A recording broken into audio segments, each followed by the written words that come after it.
Hey everybody, Nathan here. Welcome back to Save Your Game, and welcome back to Bardsung. It's good to be back here in the Ancient Forge. I took a little bit of a break because I went on vacation and I started filming some other things, which is fun. But I'm excited to get back to our dungeon crawl here and see what the rest of this campaign has to offer for us. We're beginning Chapter 8, which is the Crone's Sanctum, and we're beginning in Encounter 8A, which I'll show you here in a minute. And it is an Outlast scenario, which is not a scenario that we have tried before. So there's some rules that we haven't really had to remember. So I'm going to read those in a second. But here is the node map. We're up there at the top. 8A, you see the X means we're doing an Outlast encounter. And we've set up all of our decks. We've reset all of our abilities. And I think we're ready to go. Although we do need to go ahead and set up of room to begin with, because we cannot take explore actions in an Outlast scenario, which is really interesting. So here's the setup that we've done some of. We placed the entrance tile in the center of the board, and unlike other encounters, we don't place doors on the tile's portals. This is just kind of one area that we're going to be working in. We put a couple cards out in the delayed slots at the bottom of the board. They are the Gate Crash and the Outlast cards. And then we put two timer tokens on the Outlast card. We're going to draw rooms from the room deck here in just a moment. Until we have a card showing enemies, we're going to connect tiles on that card to one of the unexplored portals on the stair tile here. We'll place enemies on it as shown, and if the tile is doors, we don't place them there. And finally, we shuffle the initiative with the new enemy reference cards as soon as we find them. So to complete an Outlast encounter, we have to do this. The heroes complete the encounter if they can survive until the Outlast card is discarded. Or, as the Outlast card tells us, if there are 4 tiles in play, the heroes complete the encounter. If we complete it or fail it and choose to play something else, we return the Gate Crash and Outlast cards to the vault. So there are special rules here during this encounter. We can't make explore actions, as we mentioned, and we don't place door tokens when placing tiles. Okay, so let's complete setup here for our first ever Outlast encounter. We need to draw room cards until we find some monsters. So we'll go ahead and do that here now. Hey, there's some monsters. All right, so let's find that tile. And we'll put out all those monsters. Okay, so we've played a tile. We found the tile, and Gate Crash tells us, which is one of the delayed aspect cards we have here at the bottom of the marching order. It says when a new tile is placed, add a timer token to this card. But I'm going to say that we don't do that because, as it says in the rules during the end phase, the second part is to resolve any delayed cards. And we haven't quite got to the end phase yet, so I don't think we'd resolve that card. Okay, so now we have all the models set up for this dungeon tile, the room tile that we've put out. And there are a couple of new terrain types in this encounter as well, so I'll read what they do. Here in the back, behind this rotting brute, we have a fire pit. What happens when you have a fire pit out is that a model that moves or is pushed into the zone containing a fire pit token, they suffer the fire condition. And if a hero suffers a push from an enemy attack and is adjacent to that zone containing the fire pit token, they must be pushed into that zone. We also have a cover or rubble token here. In the adventure book, it's referred to as rubble, but it refers to the cover token. It's one of the things that was misprinted. So the cover token allows us to roll a defense roll empowered, or they'll enhance it, I should say. Good, so that is what we have set up, and we're gonna draw a battle aspect card, and then we'll put out some marching order. So here's all of our enemy types. We've got rotting brutes, zombie brigands, and carrion rats to put out into the marching order in just a second. Let's discard this card.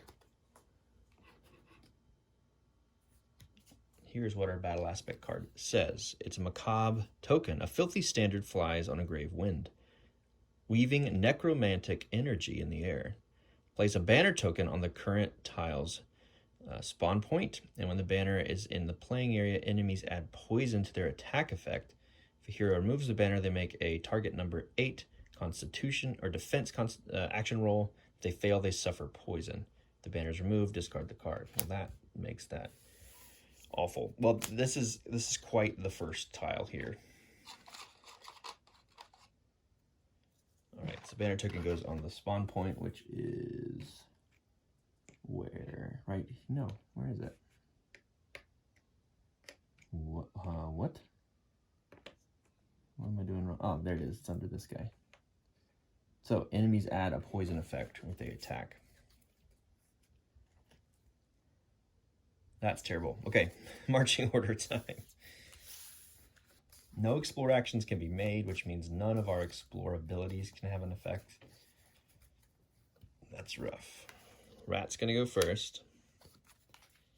Pathseeker, then Wild Shell. Brigand, Brute, and Forge Warden goes last. So we'll get some behavior trait cards out. We need Ferocious and Relocate, I believe it's called, and Cautious, and Relocate. Reposition. So we need that for the Rat as well as the Brutes. And we need Cautious, and we need Ferocious.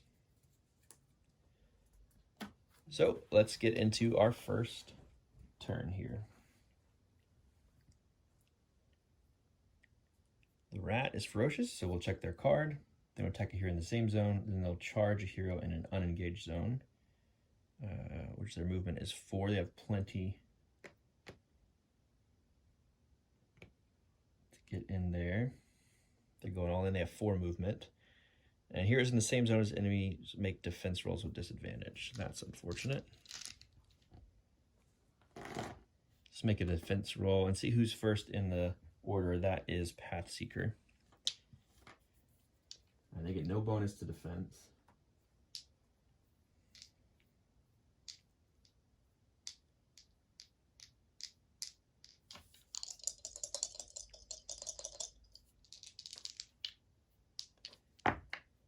All right, so that is a fail for sure with a 7 and a 1. So we'll get hit with a wound, but we'll also get poisoned, which stinks. Let's remind ourselves of what poison does here in a moment. Find the effect token.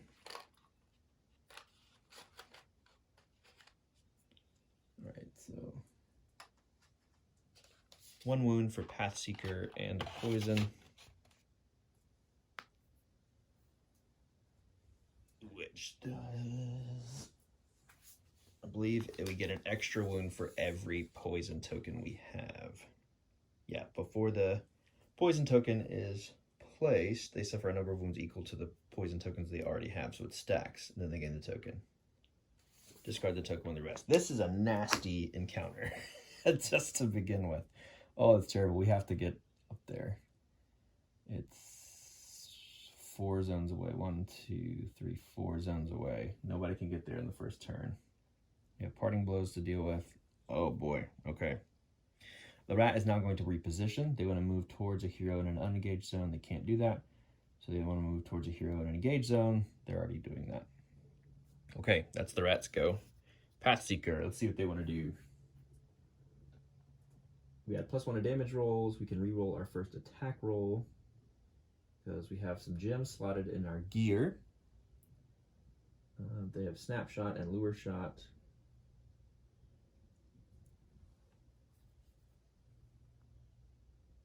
So let's go ahead and attack.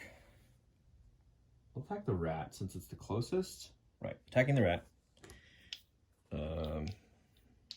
With which ability do we want to use here? Let's use Lure Shot. Cost us a fate. Because we can dodge even on just a hit. We dodge on a crit with Snapshot, but we want to try to get out of here as fast as possible, I believe. All right, let's empower the roll. I think we just go all in this time. Trying to get an 8. And we got 14 plus 3, 17 is plenty to hit. Let's see if we crit with our damage die. Which, just reminding ourselves here, is a d6. And we can add +1 to it because of the gem on our Wayfarer's Bracer.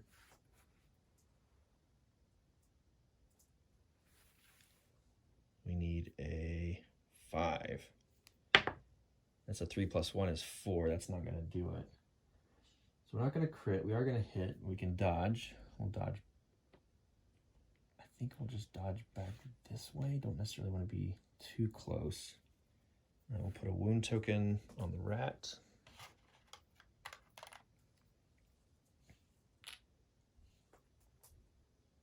And if the attack hits, the target can be pushed up to 2 zones back, which is good. We'll actually do that. We'll push them back into this nasty room over here. We do get another attack. I say we use it. We'll use Snapshot this time.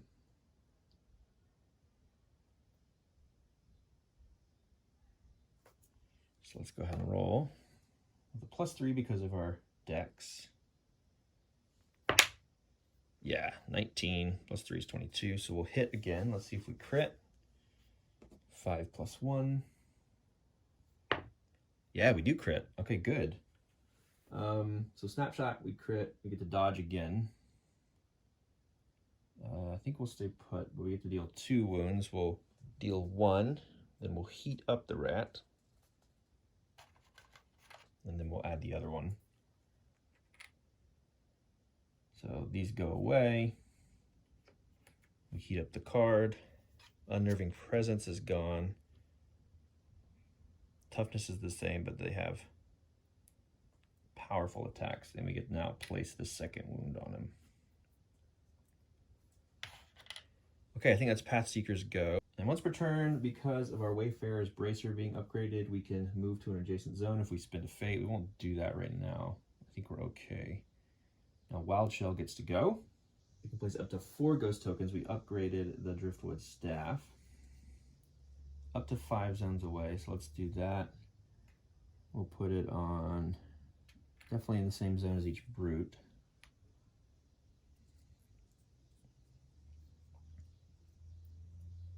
And we'll put it here. And we'll put one there. That's all we get. So let's start slinging some stuff from that staff with our 2 abilities here. We have a range of 2. So right now we could only hit the rat, which I think is okay. We'll start with that and make an attack roll against him. Because of Ghost Light, Wild Shell makes a damage roll against an enemy in the same zone as a ghost token. It always causes a crit on a 4 or higher. Right, and the difference between the level 1 version and level 2 version is that we don't get to, we don't have to expend the ghost token if we crit. So let's try it. On a 4 or higher, we're always going to crit. Let's do a curse against the rat. We can remove the ghost token to empower the roll.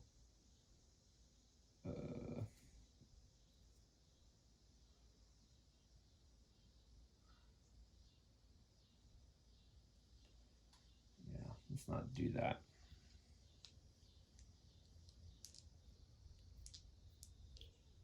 We'll just do a straight roll. So we have +3 as well due to our ability, our characteristics. So that's 11, which is a total of 14. That's going to hit the target number of 10 that we need for the rats. We'll hit, and we will get to inflict a condition upon them. Let's weaken them. And if we inflict a condition on an enemy in the same zone as a ghost token, we get a fade back. All right, weaken the rat. There.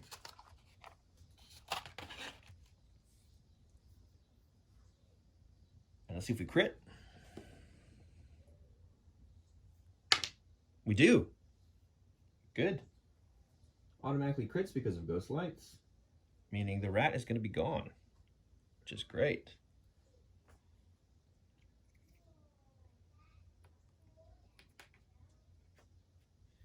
So move these tokens. Remove the rat. We get 2 coins because the rat gives us 2 coins when it gets taken out. Because we removed him, we did deal a wound because you only deal a wound on a crit, a curse, which we just did. That's why the rat is now gone.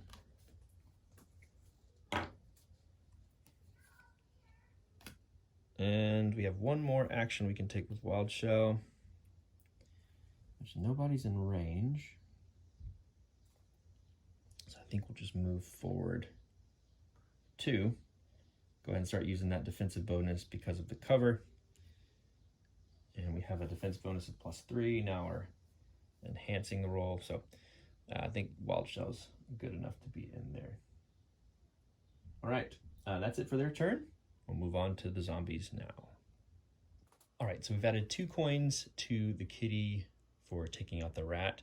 Another thing that we need to do is actually slow the zombie brigands because they have lurching gait, and when they go out in the marching order, they suffer a slow effect, which moves them 1 space down. So they are not next. The rotting roots are actually going to go next. Now, they are cautious, so what they want to do is, let's see, they want to attack the closest hero, which in this case is going to be Wild Shell, but they are in a separate zone at the moment. So they are going to move until the closest hero is in range, and they have a range of 1, so they would move up. So they move up this way to get 1 space away. And if this enemy suffers a wound, heroes in the same zone make. Okay, we knew that.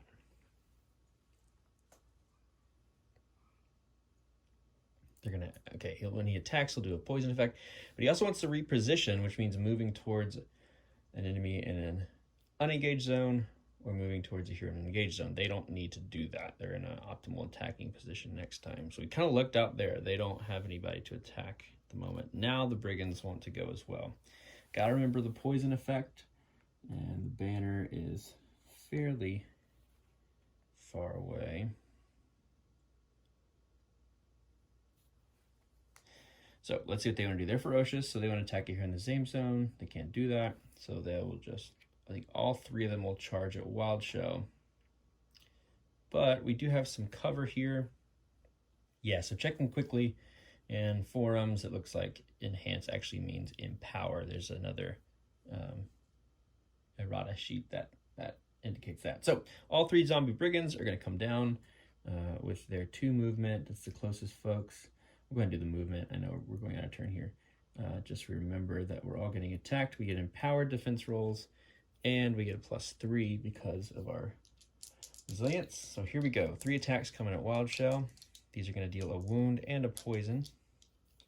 And we get to replenish a fate if we roll an 18, 19, or 20. So first one, that is a save. Save again. Lots of defense here from Wild Shell. And 9 + 3. Yeah, plenty enough to ward off all 3 attacks. Good. Okay, so that's the zombie brigands go. Now we get to go with the Forge Warden, and he is going to bring some retribution. So I think what we want to do with him, yeah, so we got to use our movement to get in there. This is a good spot for us to be because we have extra cover here on the rubble, and these 2 defense guys are here, and our sniper can just pick things off as we go. So let's make some rolls. Let's use, we'll use Judgment first, and we'll just attack the guy up top, the closest to the north zombie brigand, and this is at a +3. And we get to upgrade damage dice once per additional enemy in the target zone, which is awesome. So we get to roll, instead of a 6, we'll get to roll a 10. All right, first we have to hit. The 15, that should do, total of 18. So there's a hit on this guy. Let's see if we crit. We need to roll a d10, which is this one.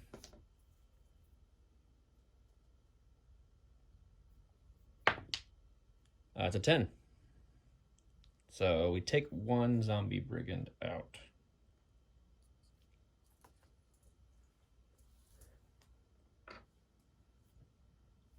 Get a coin added. No, we don't. So we didn't take out the card. We just took out the person. All right, that's 2 actions for the Forge Warden. Let's go ahead and do our delayed cards here at the end of the marching order.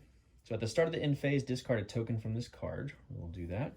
And if there are no tokens to discard and there are fewer than 4 tiles on the playing area, place a new room tile as described. There are not no tokens, and there are fewer, but we still have a token there, so we're not going to do that. If there are 4 tiles in play, we actually win the encounter, which is cool. But we do also get a gate crash. When a new tile is placed, add a timer token to this card.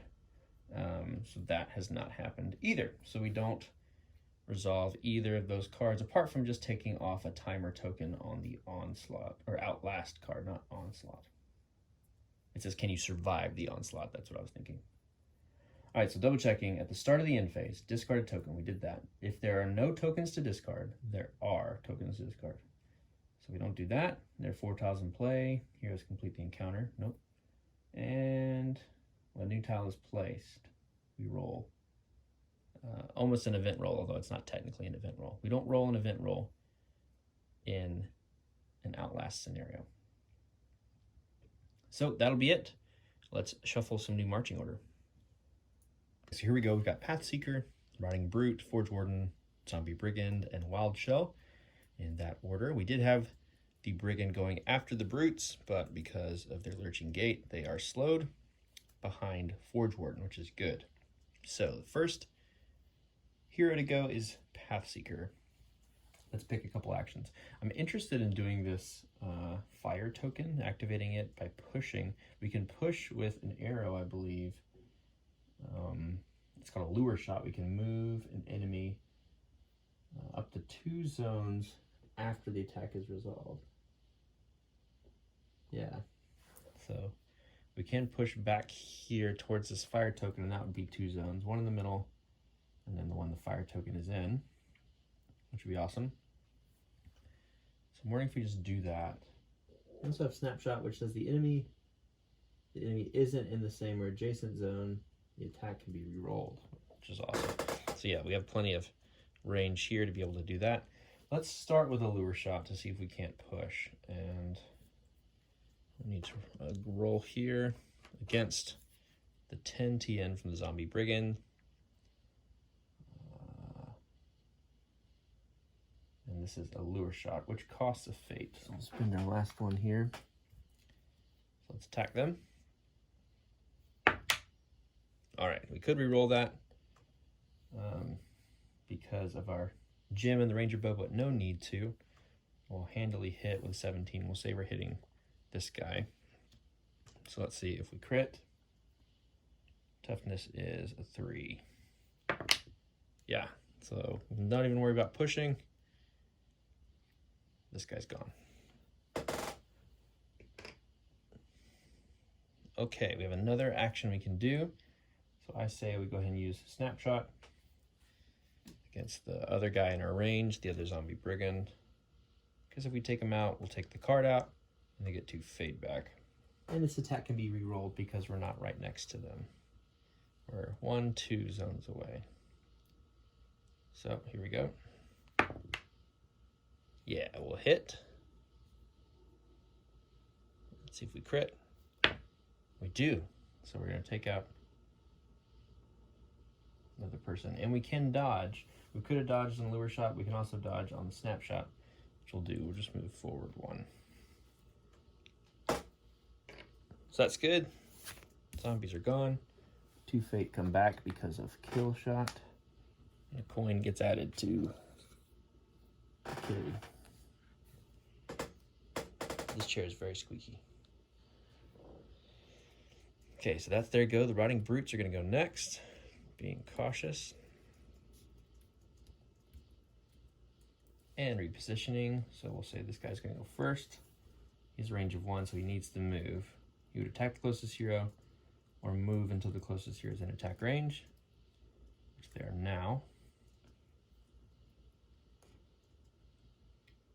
And I guess they can only move 1, so they'll say that's as far as they could go.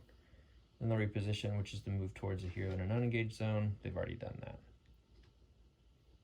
Now the second one's going to go, and he'll attack with a swarm of flies. And he's going to attack with a pulse attack, meaning he'll hit everybody in that zone. But we do have an empowered roll here because we're still behind cover. It's powerful, so it's disadvantaged, but it's enhanced, which is interesting. So this is the defense roll for both Wild Shell and Forge Warden. So here we go. Disadvantaged because it's powerful. All right, the lower is a 1. So that indeed is going to hit. We'll get our last fate back. A total of 4. See if we have anything else we can add to defense. Yeah, total of 7 actually. Total roll is 4, but 7. Well, that is unfortunate. Okay, so we're going to get poisoned. And we're going to get hit with a wound and a push, which stinks.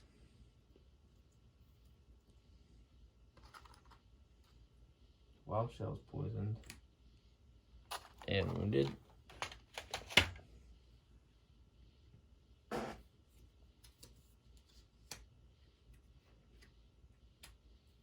Can't take much more of that, so I need to roll the same roll for the Forge Warden.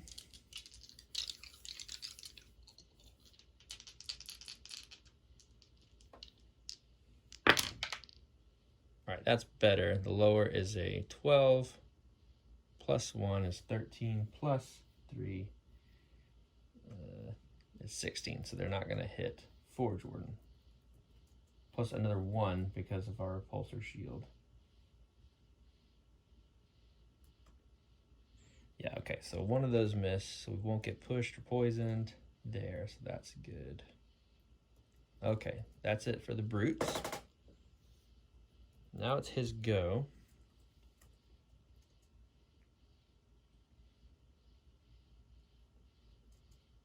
And he would reposition, which means to move towards a hero in a non-engaged zone. He's still close to a hero in a non-engaged zone, so I don't think he'd move. All right, Forge Warden wants to go. What do they want to do? Probably do a Crusader Stride so we can move in there. But these guys have physical resilience. Really need Wild Shell to get in there first. But there's nothing we can do about that. So we'll say we're moving in here. Is there any way to push this guy into fire? That'd be nice. Yeah, on a crit with Stride, we push. Let's try that. Pay the cost there. We'll roll a disadvantage. And anything else we want to do?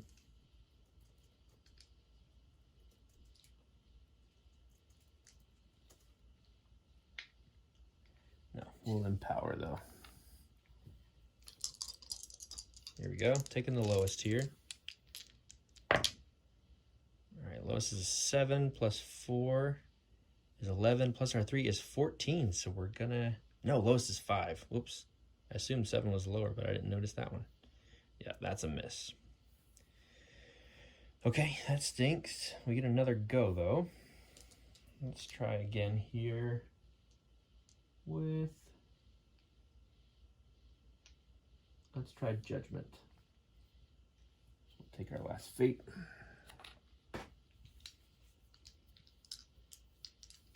Can't push with Judgment. But... So disadvantage, straight rolls. All right, lower is a 9, plus 3 is 12. Close, but not enough to hit, unfortunately. Those brutes are tough. Okay, that's it for Forge Warden's go. Let's take Wild Shell's turn. Okay. So for Wild Shell, we can move ghost tokens around. Let's put one back here. I was just taking a moment to reread Gatecrash. I think we should have rolled the d6 and subtracted 1 for each token on the card. If the result's 1, we would have put out a wandering monster. So we'll roll twice at the end and put out 2 just because we missed it. Would have given us trouble here in this round if we had rolled a 1, but that's okay. A lot to juggle, a lot to remember. All right, so Wild Shell. They're 2 zones away. We're in range of each of these enemies. So let's go ahead and try a curse. No disadvantage this time, which is nice, because this is a magic attack, not a physical attack.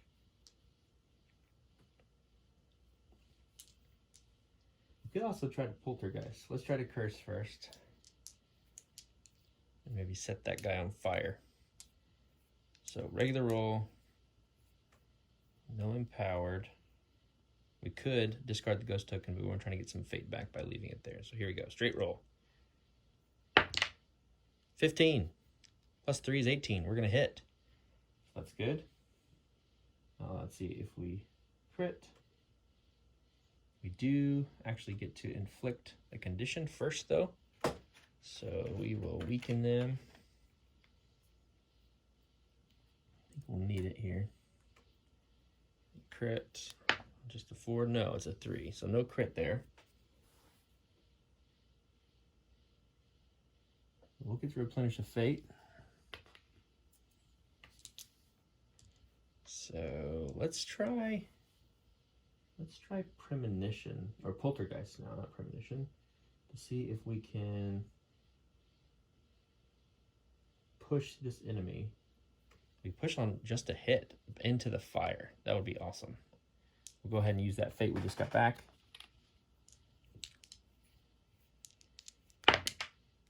All right, 14 plus 3 is 17. We're going to hit. Let's see if we crit. We have to replenish the fate again. Oh, wait, no, we're not doing curse. Just kidding. I've used curse so much that I forget we have other things we can do. All right, see if we crit. Yeah, we do. Okay, so a wound is being dealt. We're going to wound that brute and push them. And they're weakened. We need to make sure we account for swarm of flies. So Forge Warden needs to make a TN, where is it? Constitution roll. And if they fail, we get pushed because we're running away from the flies. All right, our con for them is +2. We need to beat a 9. We did, so we're not going to be pushed. We're still in the middle here. And we're going to get a fire token out, which is the first time we've seen that condition. Brute is on fire. Let's check what that does. Pardon the squeaky chair. All right, a model that moves or is pushed into a zone containing a fire pit suffers fire. If a hero suffers a push from an enemy attack and is adjacent to a zone, that, oh, we got to remember that. If we were pushed, we got pushed back in there too. They must be pushed into the fire pit zone. And what does that condition do? At the end of the round, the model suffers a wound. And then discard this token. Oh, that is great. We need to keep using that. Okay. That's 2 moves for Wild Shell. Let's move on to Outlast. At the start of the end phase, we're going to discard a token from the Outlast card. And if there are no tokens to discard, so this will be next time, and there are fewer than 4 tiles on the playing area, place a new room tile as described. So we don't do that. But we do need to do Gate Crash, which was when a new tile is placed, we add a timer token for each enemy on the playing area. And at the end of each round, roll a d6 and subtract 1 for each token on this card, which we didn't do last time. So let's go and roll twice. We have no tokens on there, so it's just a straight roll. If we roll a 1 on either of these rolls, we'll shuffle the Wandering Monster deck and draw a card as though the event roll had actually failed. So 2 d6 rolls coming, 1 for last round, 1 for this one. That's a 1, okay.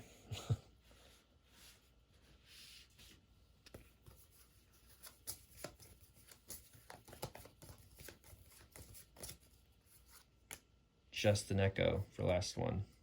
Place the card next to the marching order for the remainder of the encounter. Subtract 1 from each event roll. I wonder if this counts as an event roll. All right, and the second roll for this current round is a 6. So no more Wandering Monster cards.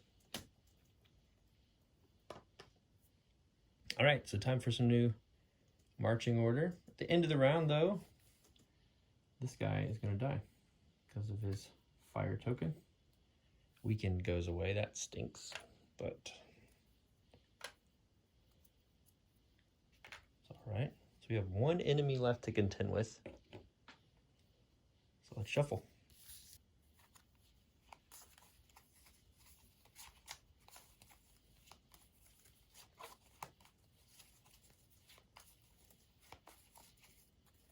All right, Forge Warden goes first. Oh, this is a lucky shuffle. Wild Shell, Pathseeker, and Rotting Brute.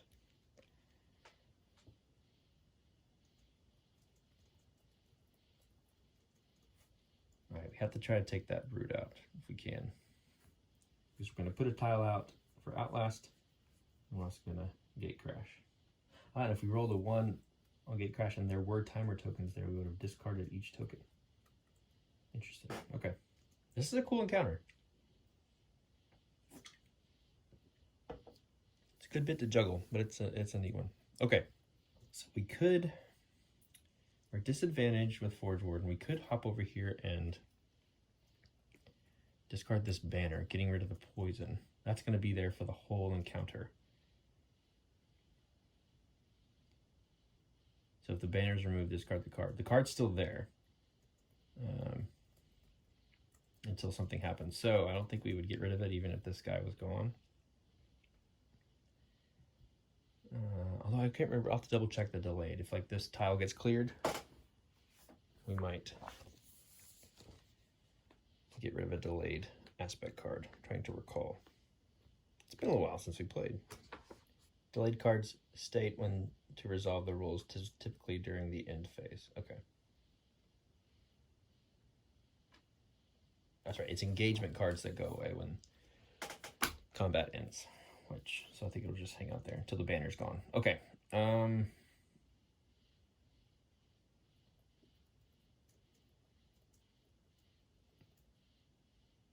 I think we use a move.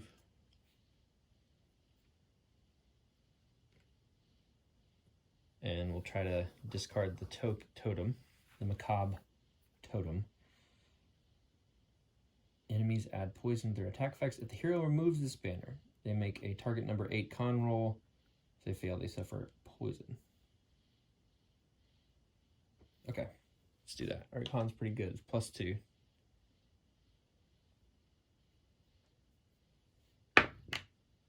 Ooh, but that's a 7, but we are just squeaking by with a 9. So the banner goes away. So does the totem.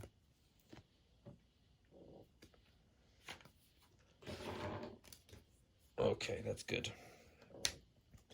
That's one action down.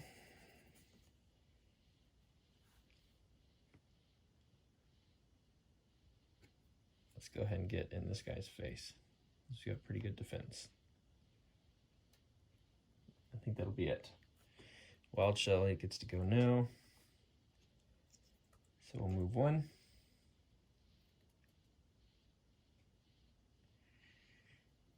And we'll attack with Curse.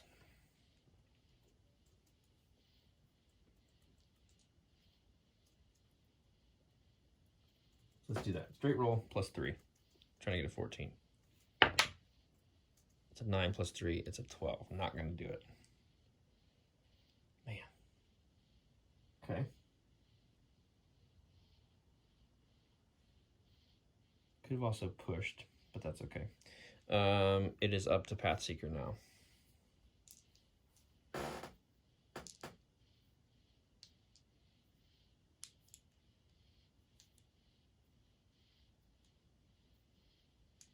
Can't do a lure shot. Although we could. Yeah, let's do this. We're going to use one of our charms to replenish all of our fate.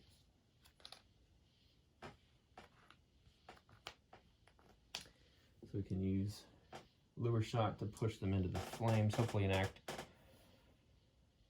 1 wound here, and then put them in the fire and take them out.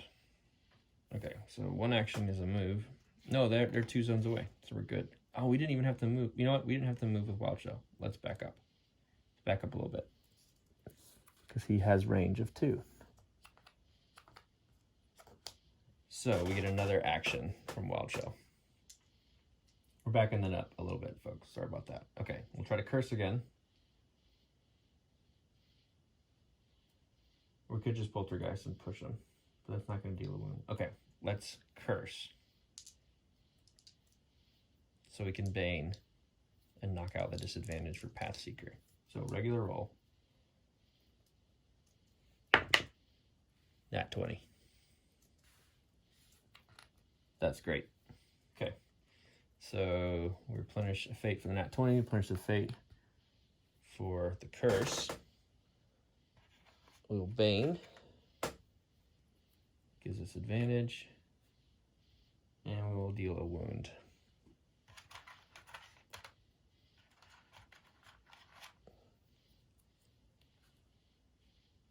Okay. That's Wild Shell's turn. Now Pathseeker can go and attack with Lure Shot, hoping to push them in and deal the final blow. So it's not a disadvantage because of the Bane.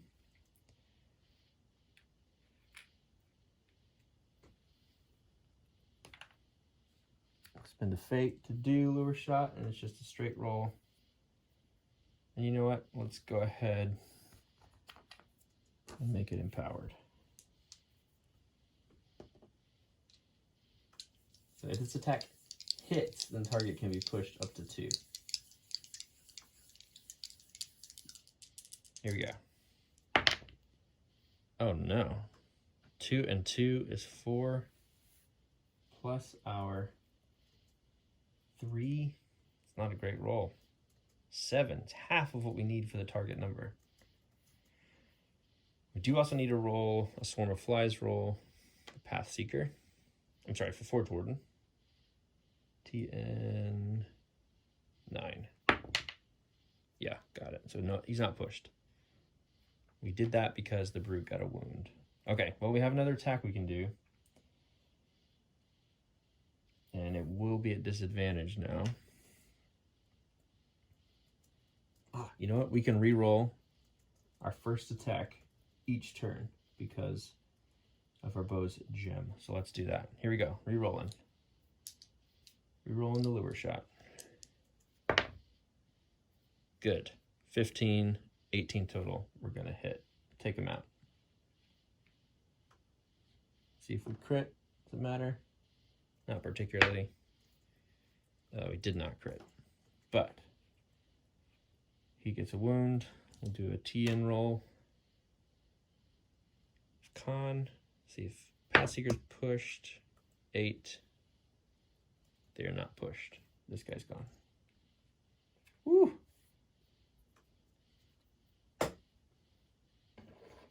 Intense. Right, we can dodge 1 space. We'll just move 1 forward. And we are going to take the Rotting Brute off. The docket. Add a coin. And get 2 fate back because we removed a card from the marching order. Awesome. Okay, so at the start of the end phase, because of Outlast, we discard a token from this card. We cannot do that. So if there are no tokens on the card, and there are fewer than 4 tiles in the playing area, we place a new room tile as described in the encounter setup. Then place 2 timer tokens on this card. Okay, so I think as mentioned, we keep going until we find enemies. So let's do that. Room. Sure enough, we've got some enemies.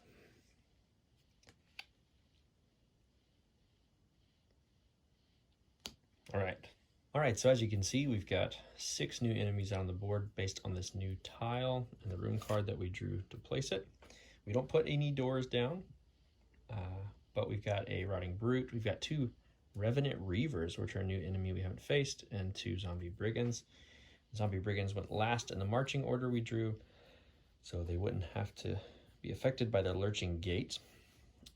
Poison's gone, so that's really good. We also placed timer tokens on Gate Crash, because that card says when a new tile is placed, add timer tokens to this card for each enemy on the playing area. And then we went ahead and rolled our event roll, which was a 5, and we subtract 1 from that particular roll based on how many tokens we have, and that would have made us like a -2. This just an echo card minuses 1 from the event roll, but I don't know if these are technically event rolls or if they're a gate crash roll, but we kind of just counted it as an event roll. And so we drew another card from the Wandering Monster deck, and it happened to be the Wind Tunnel card, which would have opened all the doors if there were any. So that's about all we have to do to set up this next little bit of our Outlast encounter. The only thing left to do is to draw a battle aspect card. So here we go. We've got Grasping Tendrils. So strange wisps of smoke reach out and pull you into the darkness. Each hero on the previous tile makes a target number 12 charisma action roll. Place each hero that fails on the current tile's spawn point, which would be right here. Okay. So we'll just go top down, starting with Forge Warden. They have got the best charisma on the board with a +3, and they need to roll better than a 12. That will not count that. That's not in our roll area.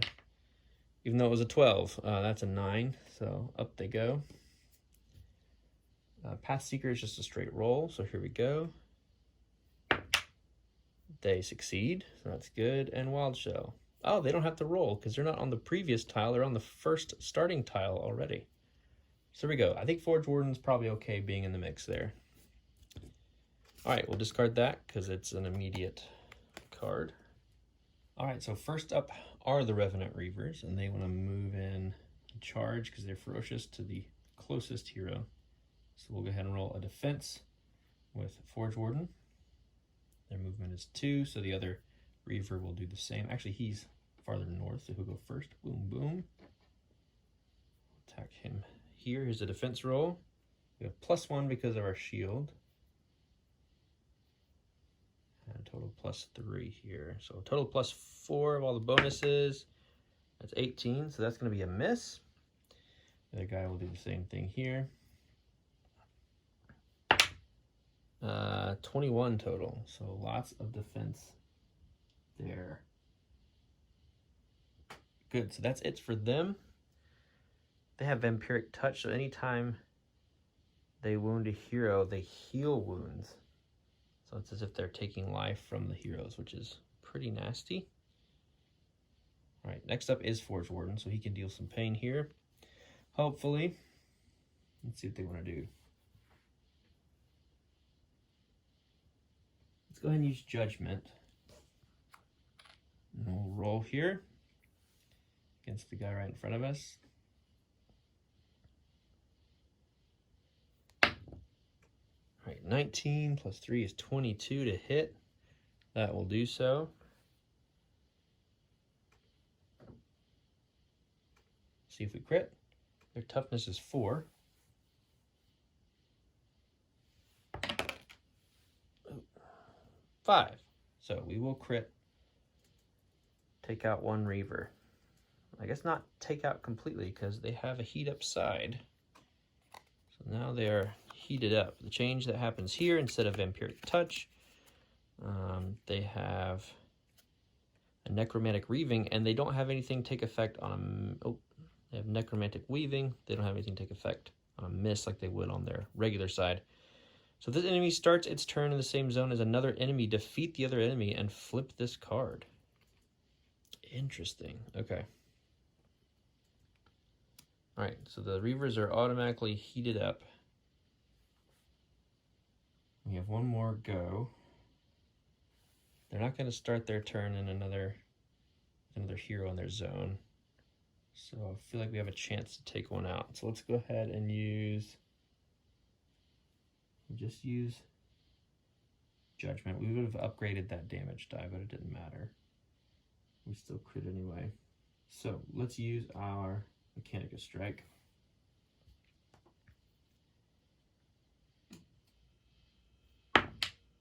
All right, and a 12 will hit. Let's see if we crit to get some fate back. We do.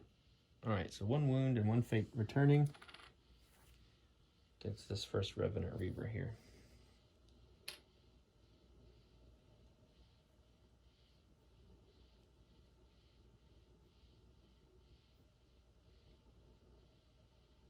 that's it. For Forge Warden, it is now Pathseeker's go. What does Pathseeker want to do?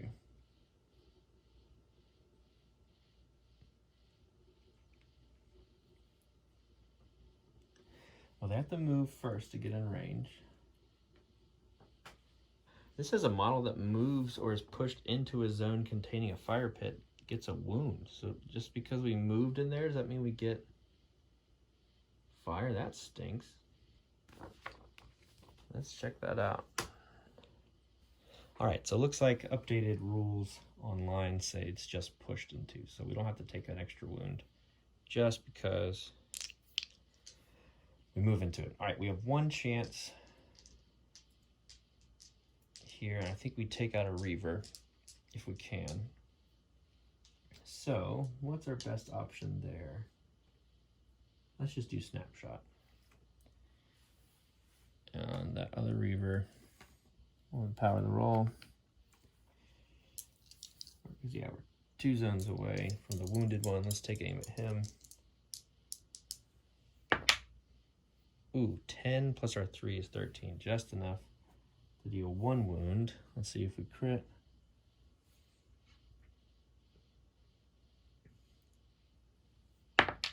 No, we don't, but it's enough to take out 1 guy. So that's good.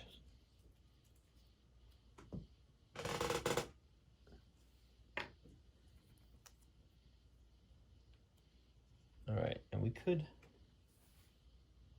have dodged if we critted, but we did not. All right, that's it for Pathseeker.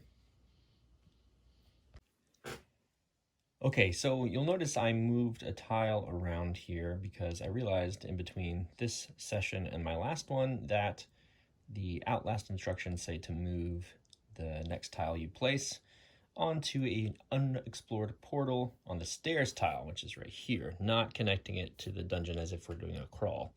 So I moved this guy around, I moved Pathseeker back around, and he should have been able to still hit where he was. And I think we're all compliant with how we did that. But my mistake there, you're supposed to put tiles connecting to the stairs tile when you're doing an Outlast encounter. So we're all set up now. It is now Wild Shell's turn. So we'll grab ghost tokens like this. And we can place them, let's see, within 5 zones. You can place up to 4.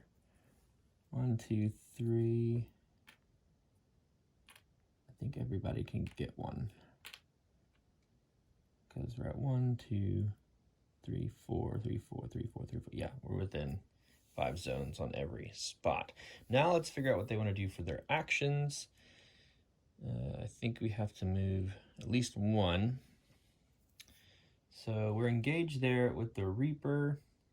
So let's go ahead and try to curse that guy.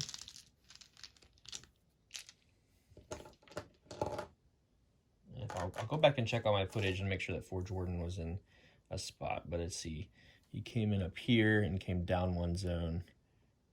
So he could have gone, he would have had to move, double move. So we may have taken a guy out without being able to there, but we'll just make a note of that in the liner notes of the video. So time for a curse. All sorts of sounds happening right now too. There's lots of cicadas outside and this chair is squeaky, so apologize for that. Okay, yeah, so let's go ahead and roll against the Revenant Reavers.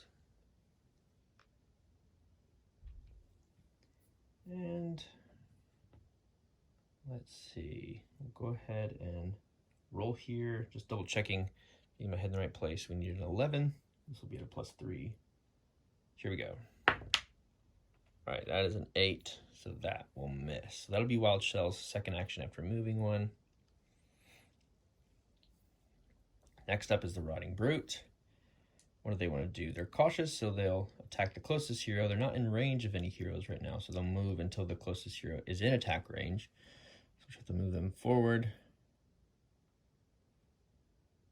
And now they can attack, but they'll want to move reposition, so they can't actually attack this round. That'll be their go. Now the brigands are going to go. And where do they want to head here? They charge into an unengaged zone, actually. So they would move 1, 2 down here and attack Pathseeker, unfortunately. So let's roll a defense roll for them. Try and take it to 10. And we have just a 10, which is good. Next guy wants to do the same thing. He'll move 1, 2, charge to an unengaged zone. I wonder, now that I'm thinking that, I wonder if Forge Warden would do that. Or get that attack too. Because they couldn't actually charge into an unengaged zone. They would only be able to charge into an engaged zone.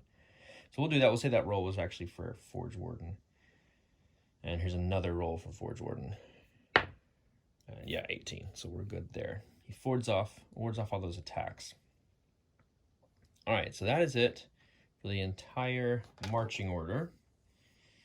Let's take a look at our 2 delayed cards here. We are going to discard a token from Outlast. And then when our new tile is placed, yeah, so now we just got to roll. There are no tokens on the Gate Crash card. We do get a -1 for just an echo. All right, that's a 5, so we're good. There. No Wandering Monster.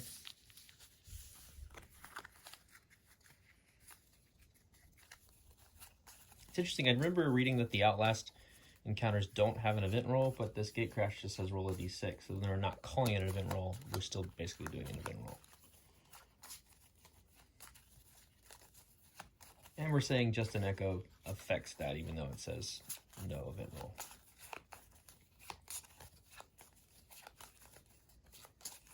Okay, first up is the Brute, then Brigand, Forge Warden, Heat Up Revenant Reaver, Wild Shell, and then Pathseeker. All right, what does the Brute want to do?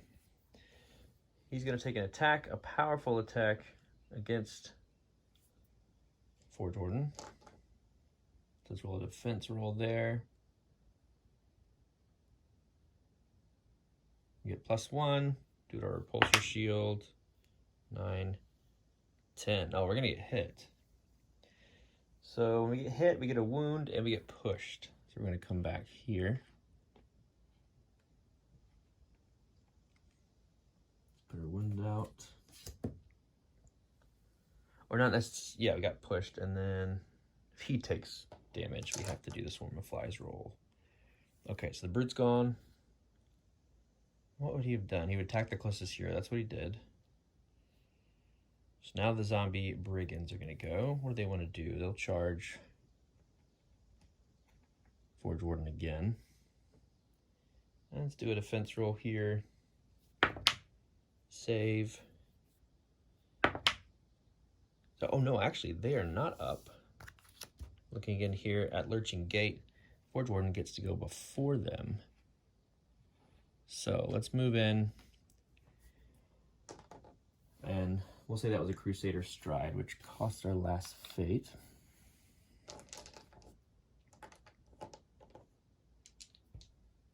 And we'll go ahead and roll. I say we roll against the Reaver.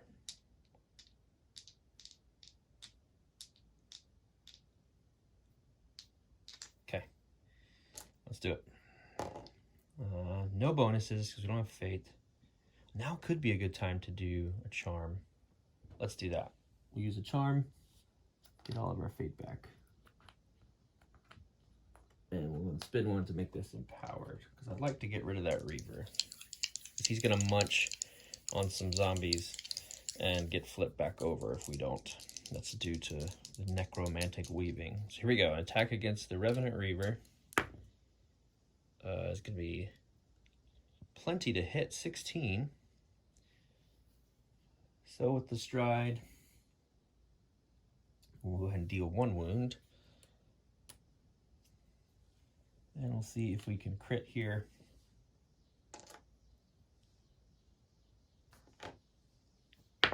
No, with a 1, we are not going to make that a critical hit. That's okay, we wouldn't really want to push anyway. Now let's do Judgment, because we can upgrade our damage die, because we're kind of overwhelmed here.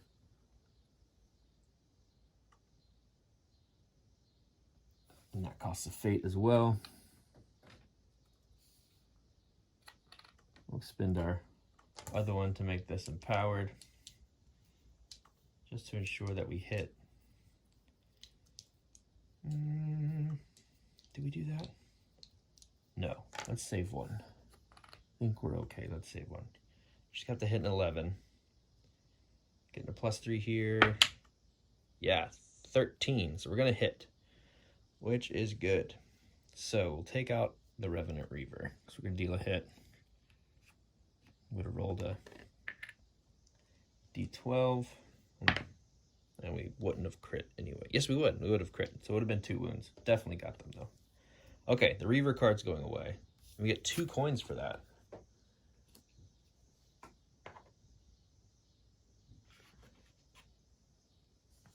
So what do we have here? 1, 2, 3, 4, 5. And another 2 coins, make that a total of 10.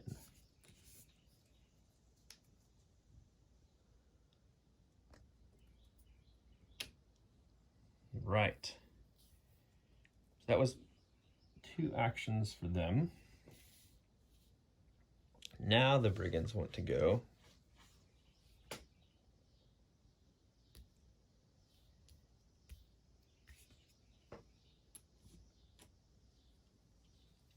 And they'll just attack Forge Warden. So let's do some defense rolls here. +1 because of our shield. All right, that's a save. And another is a miss. A miss on the roll, meaning we were hit, so we'll get another damage. Right. That's all for them. Now Wild Shell gets to go. Move some tokens around and then start taking some shots at the brute.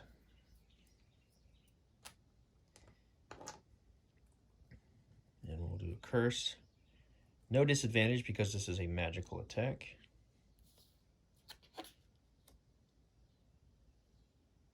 So curse coming at him. Oh, another 3. Miss. Let's try it one more time. 8 and 3. It's 11. 2 misses from Wild Shell. Unfortunate. Okay. Path Seeker can go now. They can make attacks against anyone. Regular rolls for the brigands, disadvantage rolls for Wild Shell. So I think we just have to risk it. I wish we were still in that flaming area.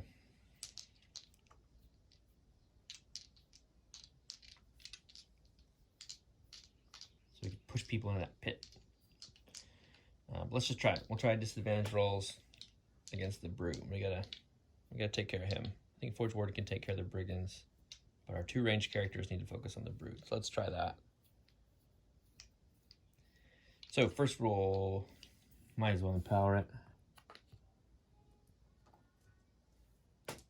And we can re-roll our first attack roll each turn.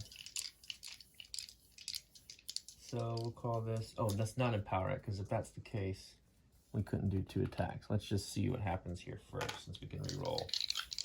Disadvantage re-roll. 3 and 6 will roll again. 1 and an 8. Yeah, so we get a fate back because of that. But that's going to be our go. All right. So heading back to our cards here, Outlast. There's 1 token on it. We'll discard that. If there are no tokens to discard, and there are fewer than 4 tiles, we'll add a tile, but that's next time. So we basically have to get through, what is it? 1, 2, 3 more rounds, and we win. Which I feel like we could do, but let's go ahead and roll Our gate crash here at just -1, 3, so a total of 2. So we're good.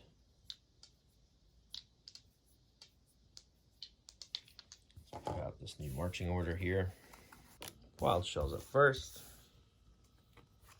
then the Warden, the Brigands, Path Seeker, and the Brute. Okay. Move Brigands down 1. So our 3 heroes get to go up first, which is awesome. Starting with Wild Shell. Still have ghost tokens in that spot. Let's take 2 more, at least starting with 1. We'll make a enhanced roll, or empowered, I should say. Cursed roll against Brute. Here we go. Nat 20. Heyo. All right, so we're gonna auto crit, meaning he gets a wound, and he doesn't have anybody in his space, so we don't have to roll for Swarm of Flies. We get to also get a fate back for inflicting him with a condition, and I think we bane him because we get to go again. That's out. Bane means we get to roll 2 and pick the higher. So here we go, another curse. Yep, another curse coming out. At advantage because of Bane. All right. 10 and a 3 is unfortunately just shy of what we needed to hit.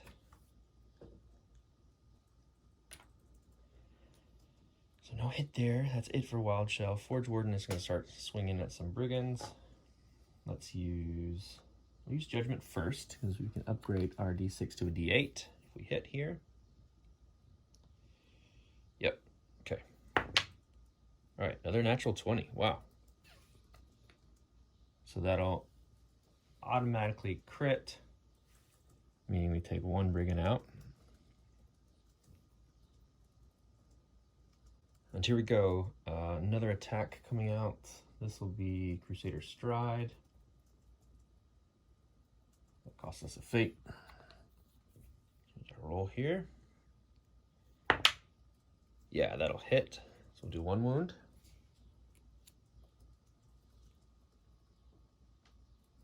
And if we crit here in a moment, we get to push this guy back. Oh dear, roll that again, flew off the table. 1, no crit there. Okay. Forge Warden is done. Path Seeker needs to make an attack. We'll try to hit that Brigand so we have 1 less enemy to deal with. So let's do it. Let's attack with...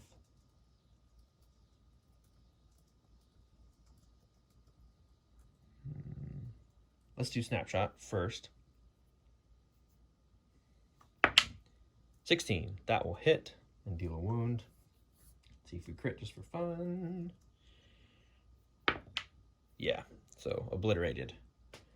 That guy's gone.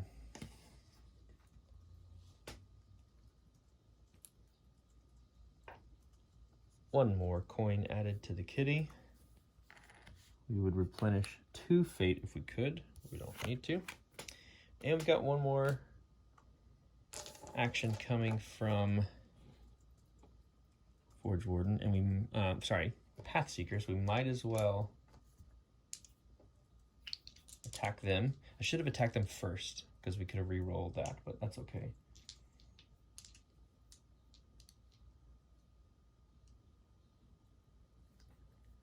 But let's expend a fate to make this enhanced. So here's a disadvantage, but enhanced attack roll against the Brute.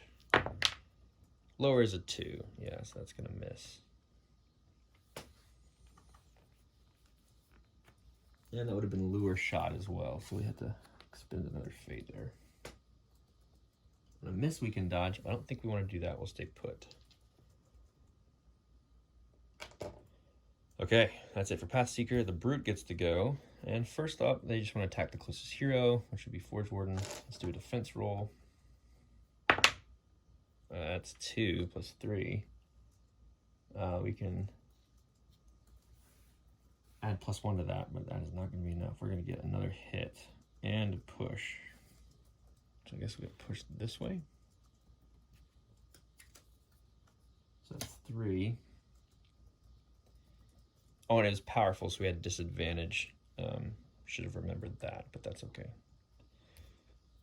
All right, so now we have no tokens on Outlast. So we need to place a new room tile as described in the encounter, and we're going to set up 2 timer tokens on the card, and that'll be kind of the last ditch there.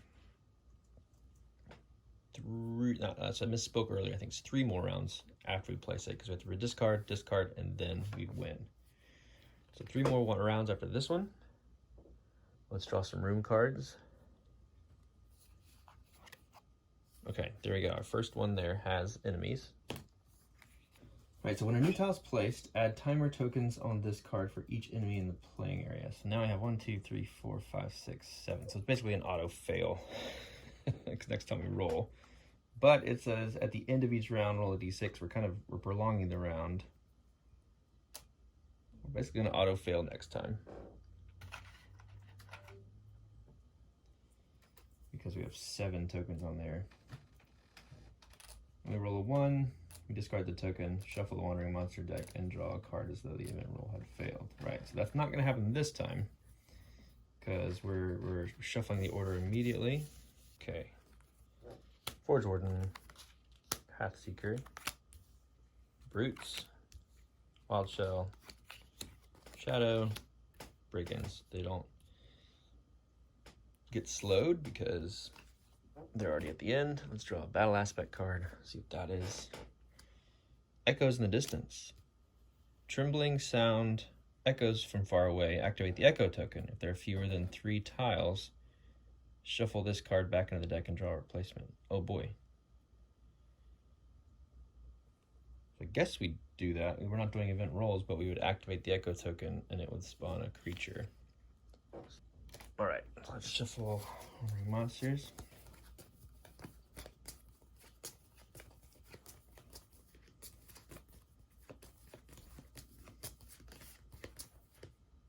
All right, and it's the Eder Cap, unfortunately.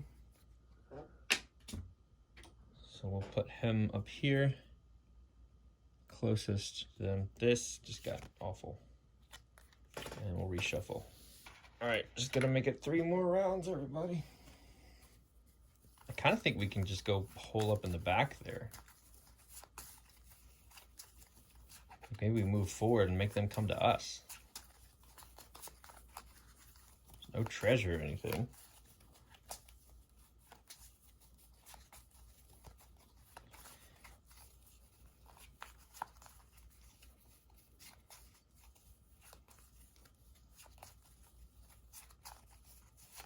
Oh boy, this got intense. All right, what do we have here? Brutes go first, then Forge Warden, Brigands, which you gotta remember to move them, Wild Shell, Pathseeker, Eder Cap, and the Shadow. We'll slow the zombie Brigands, and the Riding Root will go next.